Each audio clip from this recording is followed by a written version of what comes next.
سفیان بن دینار نے، ایک بزرگ گزرے ہیں ابو بشر، ان سے پوچھا ہم سے پہلے جو نیک لوگ گزرے ہیں ان کے بارے میں بتائیے، ان کی خاص بات کیا تھی؟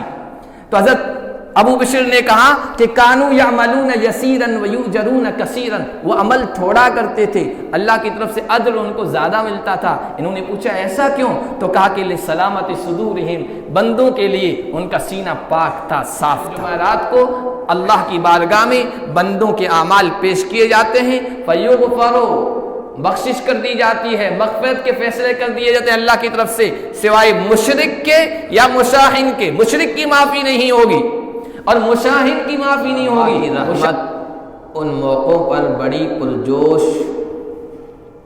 رہتی ہے، ان موقعوں کا ہمیں فائدہ اٹھانا چاہیے اور آخرت کے لیے، اس لمبے طویل سفر کے لیے زیادہ سے زیادہ توشہ سفر، سامان سفر جمع کرنا چاہیے، کیونکہ اللہ تعالیٰ فرماتے ہیں وَتَزَوَّدُوا فَإِنَّ خَيْرَ الزَّادِ التَّقْوَى، توشے کا سامان کرو، بہترین توشہ جو ہے وہ تقویٰ ہے، اللہ کا خوف ہے، نیکی ہے۔ معجم کبیر طبرانی کی روایت ہے، حضرت محمد ابن مسلمہ انصاری راوی ہیں، نبی پاک صلی اللہ علیہ وسلم نے ارشاد فرمایا ان لربکم عز وجل فی ایام دہرکم نفحات فتعرضوا لها، تمہارے زمانے، تمہاری زندگی اور تمہاری عمر کے دنوں میں تمہارے رب عز وجل کی طرف سے خصوصی رحمت کے، برکتوں کے، نورانیت کے، مغفرت اور بخشش کے جھونکے چلتے ہیں، خوشگوار ہوائیں رحمت کی چلتی ہے۔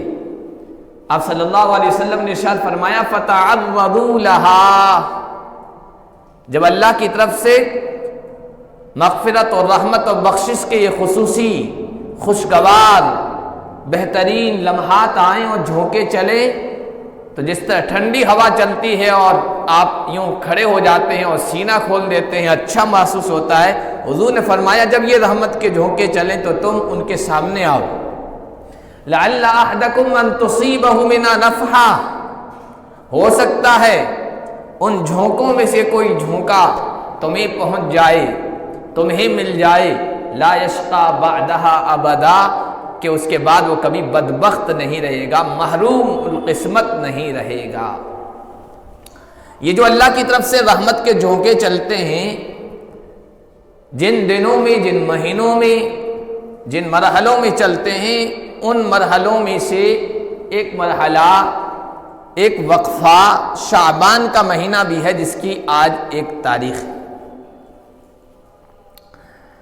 شعبان کے مہینے میں اللہ کی طرف سے خصوصی رحمتیں نازل ہوتی ہیں، اسی لیے نبی پاک صلی اللہ علیہ وسلم کی سیرت اور آپ کی حیات طیبہ پاکیزہ زندگی جب آپ پڑھیں گے اور آپ کے معمولات کو آپ جانیں گے، جاننے کی کوشش کریں گے، تو معلوم ہوگا کہ اللہ کے نبی صلی اللہ علیہ وسلم اس مہینے میں عبادت کا، اطاعت کا، نیکیوں کا بہت زیادہ اہتمام فرمایا کرتے تھے۔ حضرت اسامہ ابن زید رضی اللہ تعالی عنہ کہتے ہیں میں نے اللہ کے نبی صلی اللہ علیہ وسلم کو دیکھا کہ رمضان کے علاوہ سب سے زیادہ شعبان کے مہینے میں روزے رکھتے ہیں۔ تو میں نے ایک مرتبہ پوچھ لیا یا رسول اللہ لم ارک تصوم شہرا من الشہور ما تصوم شعبان، آپ رمضان کے علاوہ باقی 11 مہینے ہیں، ان 11 مہینوں میں نے آپ کو اتنے کثرت کے ساتھ روزے رکھتے ہوئے نہیں دیکھا جتنا آپ کثرت کے ساتھ شعبان میں روزے رکھتے ہیں۔ کیا وجہ ہے؟ نبی پاک صلی اللہ علیہ وسلم نے اس کی وجہ بیان فرمائی، قال ذاک شہر یغفل الناس عنہ بین رجب و رمضان، یہ وہ مہینہ ہے جس سے عام طور پر جس کی فضیلت، جس کی اہمیت، جس کی حیثیت سے لوگ عام طور پر غافل ہیں۔ یہ رجب اور رمضان کے درمیان کا مہینہ ہے۔ رجب کی فضیلت کو لوگ جانتے تھے، رمضان کی فضیلت کو بھی جانتے تھے، ہم بھی جانتے ہیں۔ رجب کی فضیلت پچھلے کسی جمعے میں بیان فرمائی کہ 4 مہینے اللہ کے ہاں بڑی عظمت والے ہیں، بڑے احترام والے ہیں۔ 3 مہینے 3 متوالیات مسلسل ہیں، ایک طرف ہیں ذی القعدہ، ذی الحجہ اور محرم، اور ایک مہینہ ادھر ہے احترام اور عظمت والا، وہ رجب مضر، رجب کا مہینہ ہے۔ تو رجب کی فضیلت و اہمیت کو جانتے تھے، رمضان کی فضیلت و اہمیت کو سب جانتے ہیں، لیکن شعبان یہ جو مہینہ اب شروع ہوا ہے آج سے، اس کی فضیلت سے لوگ عام طور پر غافل رہتے ہیں۔ حضور نے فرمایا میں اس میں زیادہ روزے اس لیے رکھتا ہوں کہ یہ وہ مہینہ ہے جس کی اہمیت و فضیلت سے لوگ غافل ہیں۔ اور پھر آگے فرمایا وَهُوَ شَهْرٌ تُرْفَعُ فِيهِ الْأَعْمَالُ إِلَى رَبِّ الْعَالَمِينَ، یہ وہ مہینہ ہے جس میں ہمارے اعمال، ہم نے جو کچھ پورے سال میں کیا ہے وہ رب العالمین کی بارگاہ میں پیش کیے جاتے ہیں، بلند کیے جاتے ہیں۔ فَأُحِبُّ أَن يُرْفَعَ عَمَلِي وَأَنَا صَائِمٌ، تو میں یہ چاہتا ہوں، پسند کرتا ہوں کہ اللہ کی بارگاہ میں میرے اعمال اس حال میں پیش کیے جائیں کہ میں روزے کی حالت میں ہوں۔ نبی پاک صلی اللہ علیہ وسلم اس مہینے کا خصوصی طور پر اہتمام کرتے تھے۔ اس کی وجہ کیا؟ ایک وجہ یہ بیان فرمائی کہ ھذا شہر یغفل الناس عنہ، یہ وہ مہینہ ہے جس کی فضیلت سے لوگ عام طور پر غافل ہیں، نہیں جانتے، اس مہینے کی اہمیت کو نہیں سمجھتے۔ اور مومن کا جو معاملہ ہوتا ہے نا، وہ عام لوگوں کی طرح نہیں ہوتا ہے۔ للمؤمن شأن آخر، مومن کا معاملہ تو نرالا ہوتا ہے، سب سے جداگانہ ہوتا ہے، سب سے منفرد و ممتاز ہوتا ہے۔ اذا غفل الناس، جب عام حالتوں میں لوگ غافل رہتے ہیں، بے توجہ رہتے ہیں، مومن غافل نہیں رہتا ہے۔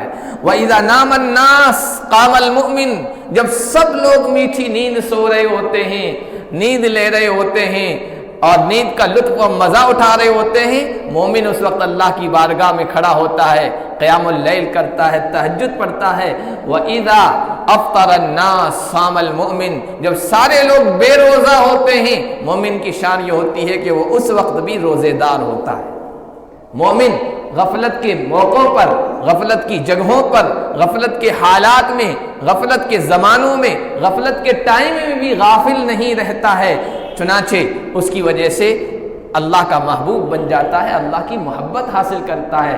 اللہ کہتا ہے سارے بندے غافل ہیں اور یہ میری طرف متوجہ ہے، سارے لوگ سو رہے ہیں اور یہ میری خاطر اپنی نیند کو قربان کر کے تہجد میں کھڑا ہے، قیام اللیل کر رہا ہے۔ سب لوگ گرمی میں ٹھنڈے مشروبات سے، ٹھنڈے پینے کی چیزوں سے لطف اندوز ہو رہے ہیں، اور یہ بندہ اس وقت بھی نفلی روزے رکھ رہا ہے، اللہ کا محبوب بن جاتا ہے۔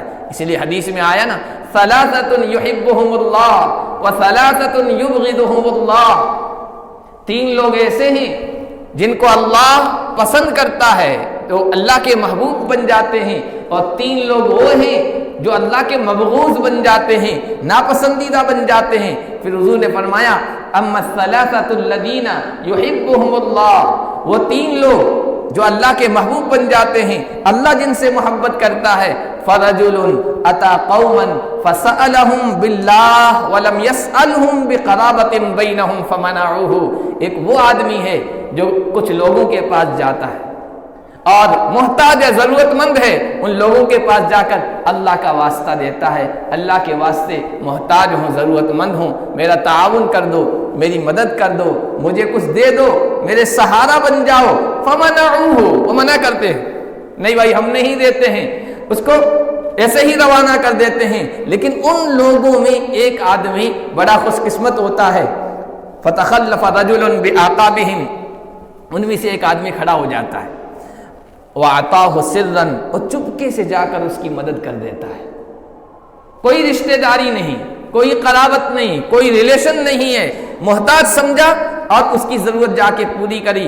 لا يعلم بعطیتی الا اللہ والذی اعطا، یہ جو اس نے دیا ہے نا، اس کے بارے میں کوئی نہیں جانتا ہے سوائے اللہ کے، اور جس کو دیا ہے وہ بس اللہ کی ذات، جس کو دیا ہے بس یہ 2 ہی جانتے ہیں۔ پہلا یہ شخص اللہ کو بڑا محبوب ہے۔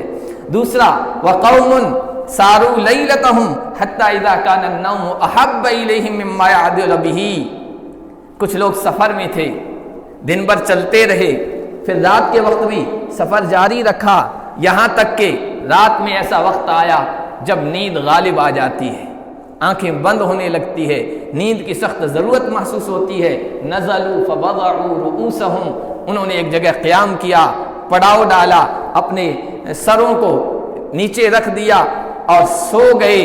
میٹھی نیند آتی ہے اس وقت، 12 1 بجے 2 بج جاتے ہیں نا، جب نیند کا غلبہ ہو جاتا ہے، سب پڑے سو گئے، لیکن فقام احدہم یتملقنی ویتلو آیاتی، وہ اس وقت بھی سفر کی تکان کے باوجود، تھکاوٹ کے باوجود، نیند کی محبت کے باوجود کھڑا ہو جاتا ہے۔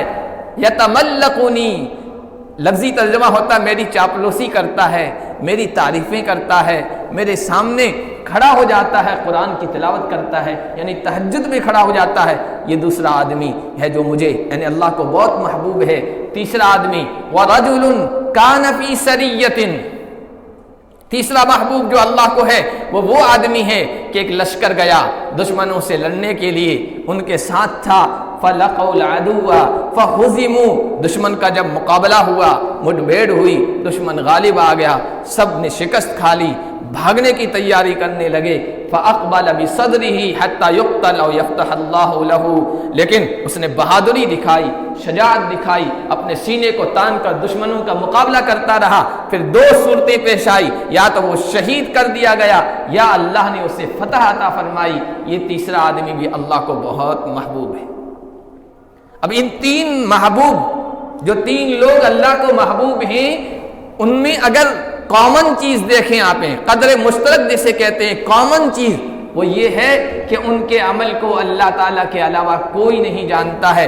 جب دوسرے لوگ نہیں کر رہے تھے، دوسرے لوگ غافل تھے، دوسرے لوگ بے توجہ تھے، اس وقت یہ تینوں کے تینوں غفلت کو چھوڑ کر اللہ کو خوش کرنے کے لیے یہ اعمال کر رہے تھے۔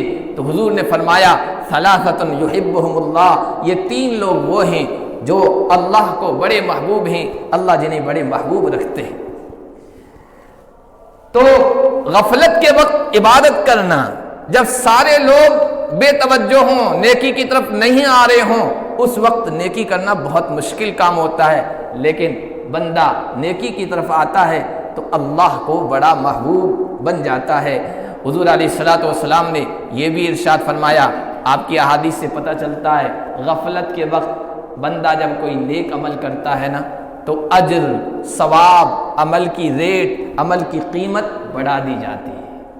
ماحول جب نیکیوں کا ہوتا ہے تو وہ سب نیکیاں کرتے ہیں، رمضان میں سب نمازوں کی پابندی کر لیتے ہیں، روزے بھی رکھ لیتے ہیں اور نیکیاں بھی کر لیتے ہیں، خرچ بھی کر لیتے ہیں، ساری نیکیاں کرنا آسان ہو جاتا ہے۔ کیوں؟ نیکیوں کا ماحول بنا ہوا ہے، بندہ آسانی کے ساتھ نیکی کر لیتا ہے۔ لیکن جب لوگوں کے اندر نیکی کا رواج نہ ہو، عبادت کا رواج نہ ہو، ایسی جگہ پر ایسے موقع پہ پہنچ جائے جہاں لوگ نیکی کی طرف رغبت ہی نہیں رکھتے ہیں اور وہاں پر بندہ نیکی کرے نا، تو اللہ کے یہاں غفلت کے وقت کی نیکیوں، عبادتوں، اطاعتوں، نیک اعمال کا اجر، ثواب، قیمت و ریٹ بڑھا دی جاتی ہے۔ حضور علیہ الصلوۃ والسلام نے ایک موقع پر صحابہ کرام کے سامنے وعظ و نصیحت کرتے ہوئے، خطبہ دیتے ہوئے فرمایا تھا، ان من ورائکم ایامہ، اے میرے صحابہ، جو بعد کا زمانہ آنے والا ہے تمہارے پیچھے، اس میں ایسے دن آئیں گے، ایسے اوقات آئیں گے، ایسا ٹائم آئے گا، الصبر فیہن مثل القبض علی الجمر، اس وقت دین پر جمنا، عبادت پر جمنا، نیکیوں پر جمنا، نیکی کی طرف آنا بہت مشکل ہوگا، اتنا مشکل جیسے اپنی ہتھیلی میں جلتے ہوئے انگارے کو پکڑنا۔ انگارے کو پکڑنا جتنا مشکل ہے، دین پر چلنا اس زمانے میں، ان دنوں میں مشکل ہوگا۔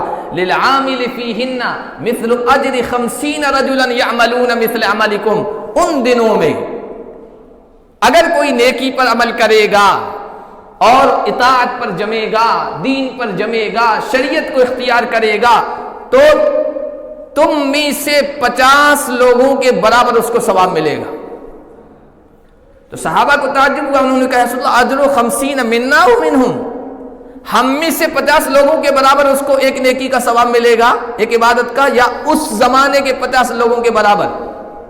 یہ اس لیے سوال کیا کہ صحابہ کی نیکیوں کا اجر کا جو مرتبہ ہے وہ بڑا ہوا ہے۔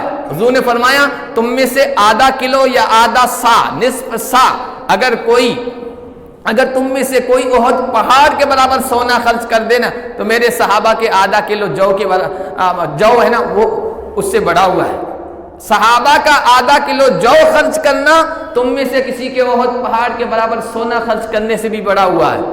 صحابہ کے عمل کا اتنا جو ہے اجر ہے اور ثواب ہے، لیکن حضور نے فرمایا تم میں سے 50 لوگوں کے برابر اس زمانے میں، غفلت کے زمانے میں، فتنوں کے زمانے میں، قیامت کے قریب کے زمانے میں، حالات جب بگڑے ہوئے ہوں گے، حرج افراتفری کا ماحول ہوگا، دین سے دوری ہوگی، نیک اعمال سے لوگوں کی غفلت کا ماحول ہوگا، اس ماحول میں کوئی عمل کرے گا 50 لوگوں کے برابر ثواب ملے گا۔ حضور نے وجہ بھی بتا دی، فرمایا انکم تجدون علی الخیر اعوانا ولا یجدون، تم میں سے 50 کے برابر اس لیے اس کو ثواب ملے گا اس زمانے کے لوگوں کو کیونکہ اس وقت تم خیر نیکی کے اوپر مددگار پاتے ہو، اچھا ماحول ہے، اچھا زمانہ ہے، اچھے لوگوں کی کثرت ہے، نیکیوں کا ماحول ہے، تو تمہارے لیے نیکیاں کرنا آسان ہے۔ لیکن اس زمانے میں لا یجدون اعوانا، وہ نیکی پر، دین پر، شریعت پر کسی کو مددگار نہیں پائیں گے۔ جو کوئی ہوگا دین سے دور کرنے کی کوشش کرے گا، شریعت سے دور لے جانے کی کوشش کرے گا، نماز، روزے، دینداری اور اطاعت، نیکیوں سے دور لے جانے والے زیادہ ہوں گے، مددگار کم ہوں گے، اس لیے ان کو ثواب زیادہ ہوگا۔ اسی لیے نبی پاک صلی اللہ علیہ وسلم نے ارشاد فرمایا نا، بدأ الاسلام غریبا وسيعود غریبا كما بدأ فطوبى للغرباء، اسلام کی جو شروعات ہوئی، اسلام کا جو آغاز ہوا ہے وہ پردیسی حالت میں، اجنبیت کی حالت میں ہے، جیسے پردیسی کو کوئی نہیں جانتا اور اس کا کوئی تعاون نہیں کرتا اور اس کی طرف کوئی توجہ نہیں کرتا، اسلام کی حالت اسی اجنبیت کے ماحول میں ہوئی ہے، پردیسی ہونے کی حالت میں ہوئی ہے، اور پھر ایک زمانہ ایسا آ جائے گا کہ جس طرح اسلام شروع ہوا تھا اسلام کی حالت اسی طرح ہو جائے گی۔ فطوبى للغرباء، خوشخبری ہو ایسے پردیسیوں کے لیے، جب ایسا ماحول ہو جائے گا اس زمانے میں جو اسلام کا قبول کرنے والے ہوں گے اور اسلام پر جمنے والے ہوں گے نا، ان کے لیے خوشخبری ہو کہ یا رسول اللہ یہ غرباء کون ہیں، یہ پردیسی کون ہیں؟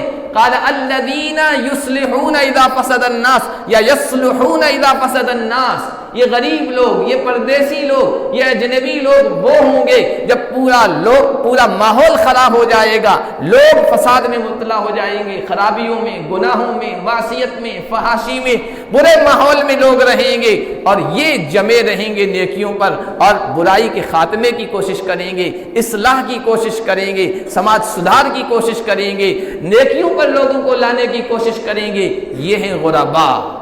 جب وہ اجنبی بن جائیں گے اس زمانے میں، اس ماحول میں، تو یہ جو غفلت کے وقت کے نیکی ہوتی ہے نا، اطاعت ہوتی ہے، عبادت ہوتی ہے، یہ اللہ کو بہت محبوب ہے اور اللہ اس کا جو اجر ہے، ثواب ہے، وہ بڑا چڑھا کر دیتا ہے۔ تو نبی پاک صلی اللہ علیہ وسلم شعبان کے مہینے کا جو اہتمام کرتے تھے اس میں نیکی کا، اس کی ایک وجہ یہ فرمائی حضور نے کہ ذاک شہر یغفل الناس عنہ، یہ شعبان کا مہینہ وہ ہے لوگ عام طور پر اس کی اہمیت کو نہیں جانتے ہیں۔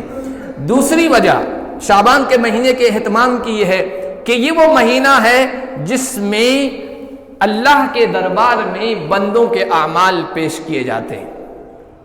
جب احادیث کو ہم سامنے رکھیں حضور علیہ السلام کی ہدایت و فرامین کو، تو پتہ چلتا ہے ہمارے جو اعمال ہیں، بندوں کے جو اعمال ہیں، ہم کیا کر رہے ہیں، یہ جو اعمال ہیں، ہماری فائلیں کہہ لیجیے، یہ فائلیں 3 مرتبہ اللہ کی بارگاہ میں پیش کی جاتی ہیں۔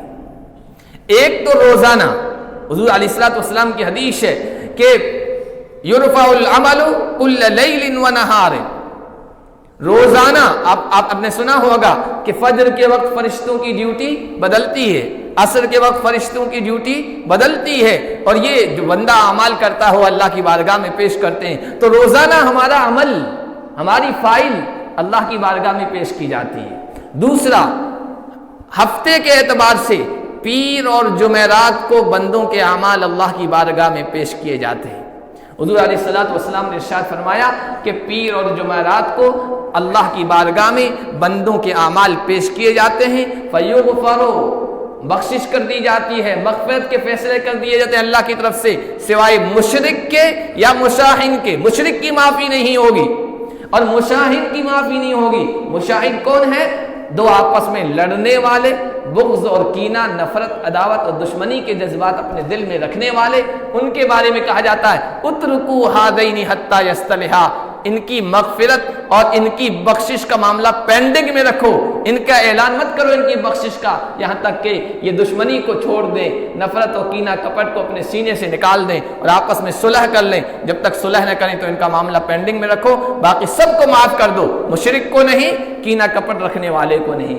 اور تیسرے جو اعمال پیش کیے جاتے ہیں نا وہ سالانہ، جیسے سالانہ بجٹ کا دن ہوتا ہے یا جو ہے نا فائل کلوز کی جاتی ہے، تو سالانہ طور پر بھی ہماری فائلیں کلوز کی جاتی ہے، بند کی جاتی ہیں اور ہمارے اعمال نامے اللہ کی بارگاہ میں پیش کیے جاتے ہیں۔ حضور علیہ الصلوۃ والسلام نے فرمایا شعبان کے مہینے میں فرمایا شہر ترفع فیہ الاعمال الی رب العالمین، یہ وہ مہینہ ہے جس میں رب العالمین کی بارگاہ میں بندوں کے اعمال پیش کیے جاتے ہیں۔ تو وَأُحِبُّ، میں چاہتا ہوں ان یرفع عملی وانا صائم، میرے اعمال سالانہ میری پوری تفصیل، میری پوری ڈیٹیل اللہ کی بارگاہ میں اس حال میں پیش کی جائے کہ میں روزے سے ہوں۔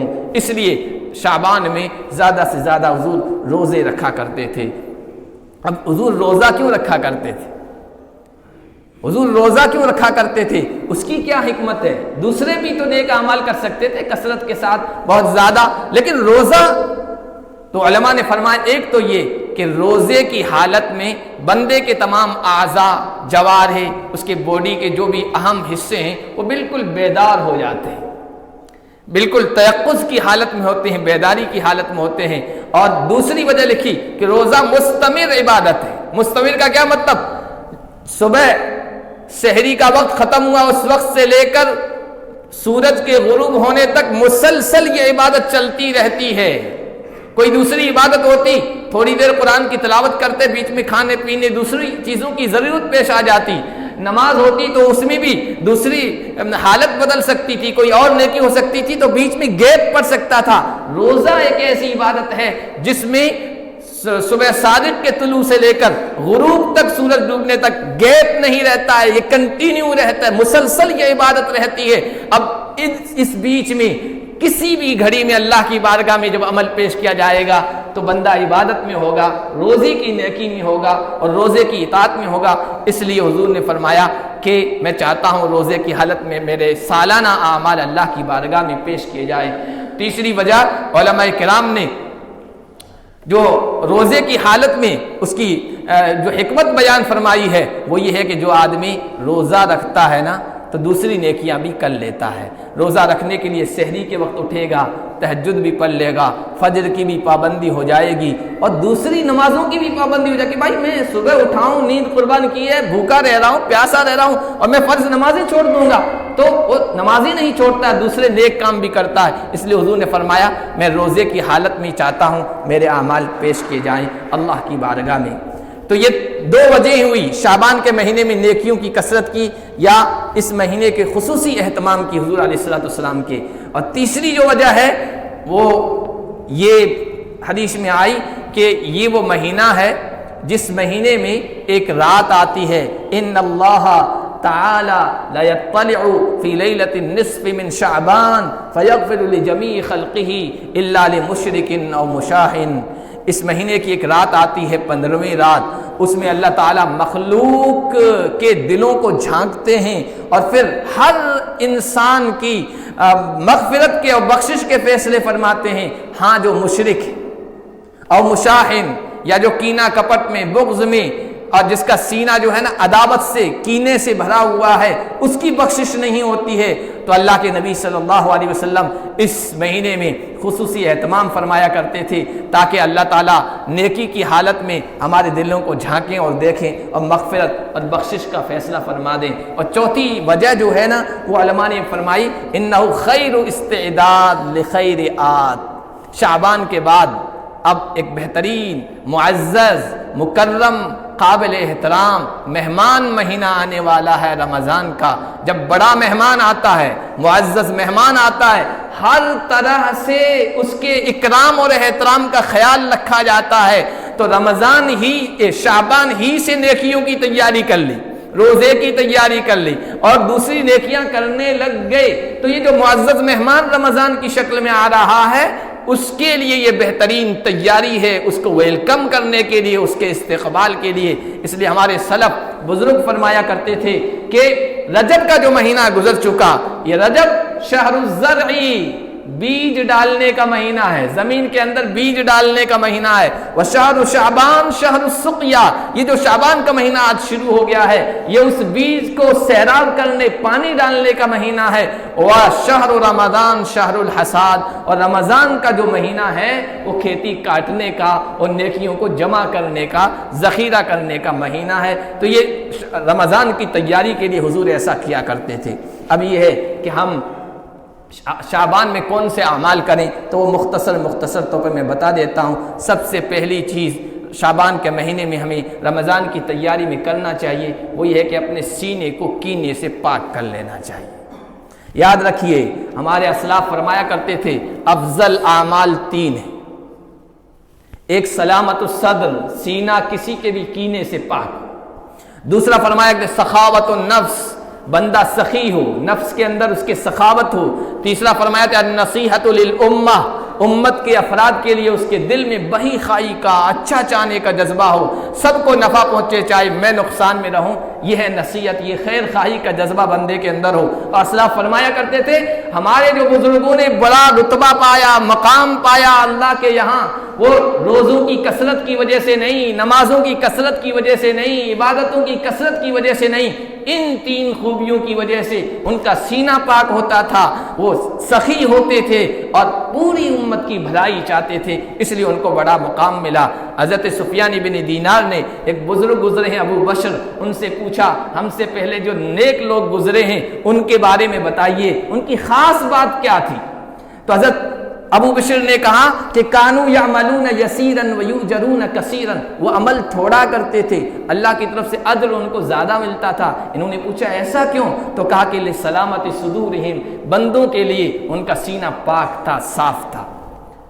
حضرت ابو دجانہ صحابی ہیں، آخری وقت آیا، لوگوں نے دیکھا چہرہ کھلکھلا رہا ہے، مسکراہٹ چھائی ہوئے چہرے پہ، کہ اس وقت تو لوگ پریشانی میں ہوتے ہیں اور آپ کا چہرہ خوشی سے کھل رہا ہے، کیا وجہ ہے؟ تو انہوں نے کہا میرے اندر 2 باتیں تھیں، ایک لا اتکلم فیما لا یعنینی، لا یعنی بیکار باتوں میں کبھی نہیں پڑتا تھا، اس میں گفتگو نہیں کرتا تھا، اور دوسرا والاخری کان قلبی للمسلمین سلیما، میرا دل مسلمانوں کے سلسلے میں ہمیشہ پاک و صاف رہا ہے۔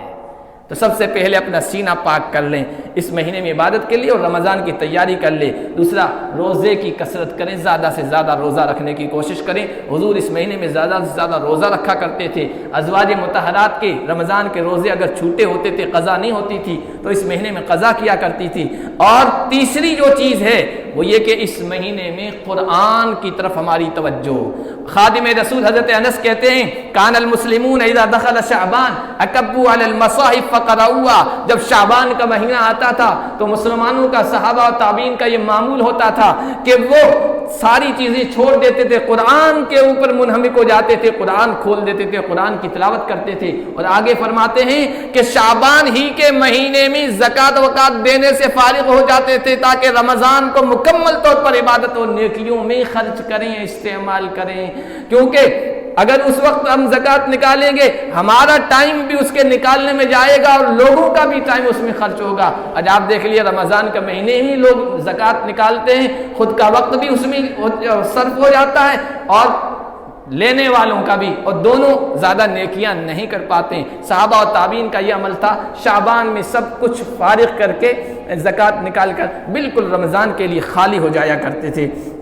اسی طرح سلمہ بن کہیل کہتے ہیں کہ شہر شعبان شہر القراء، یہ شعبان کا مہینہ قراء کا مہینہ ہے، یعنی قرآن کی تلاوت کرنے والوں کا مہینہ ہے۔ حضرت عمرو ابن قیس ایک بزرگ تھے، ان کے بارے میں آیا اغلق حانوتہ وتفرغ لقراءۃ القرآن، جب شعبان کا مہینہ آتا تھا تو اپنی دکان وکان سب بند، قرآن کی قراءت کے لیے، تلاوت کے لیے فارغ ہو جایا کرتے تھے۔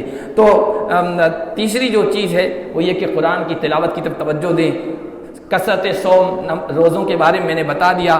صلۃ الارحام، رشتہ داروں کے ساتھ اچھا سلوک کریں، صلہ رحمی کریں، کیونکہ شعبان کے بارے میں آیا ہے اعمال پیش کیے جاتے ہیں نا، تو دیکھا جاتا ہے آپس میں رشتہ داری کس کی ٹوٹی ہوئی ہے، اللہ اس کی مغفرت نہیں کرتے۔ صلہ رحمی کریں، اگر کوئی تعلقات خراب ہیں درست کر لیں، اگر نہیں جا سکتے زیارت ملاقات کے لیے فون پر رابطہ کر لیں، میسج بھیج دیں، یہ بھی صلہ رحمی ہے، ایک طرح کا تعلق قائم ہو جاتا ہے۔ تو ہمارا عمل اس حال میں پیش کیا جائے گا کہ ہمارے تعلقات درست ہوں گے۔ اور تیسری جو چیز ہے، رمضان پاکیزہ مہینہ ہے، معطر مہینہ ہے، خوشبودار مہینہ ہے۔ ہم کیا کرتے ہیں؟ پہلے کپڑوں کو دھوتے ہیں، صاف کرتے ہیں، اس کے بعد پہن کر خوشبو لگاتے ہیں۔ تو شعبان کا مہینہ غسل کا مہینہ ہے، دھونے کا مہینہ ہے، پاک و صاف ہونے کا مہینہ ہے۔ اس مہینے میں اپنے گناہوں کو پاک و صاف کر لیں گے، دھو لیں گے اور سینے کو پاک کر لیں گے تو رمضان کی خوشبو کا اثر ہوگا، ورنہ بدبودار کپڑوں میں، میلے کپڑوں میں خوشبو کا، نیکی کا اثر نہیں ہوتا ہے۔ تو اپنے کو گناہوں سے پاک و صاف اسی مہینے میں کر لیں، تاکہ رمضان کا خوشبودار جب مہینہ آئے اور ان کے خوشبودار رات اور دن آئیں تو اس کی خوشبو کو ہم محسوس کر سکیں۔ اللہ پاک ہم سب کو ان باتوں پر عمل کرنے کی توفیق عطا فرمائے۔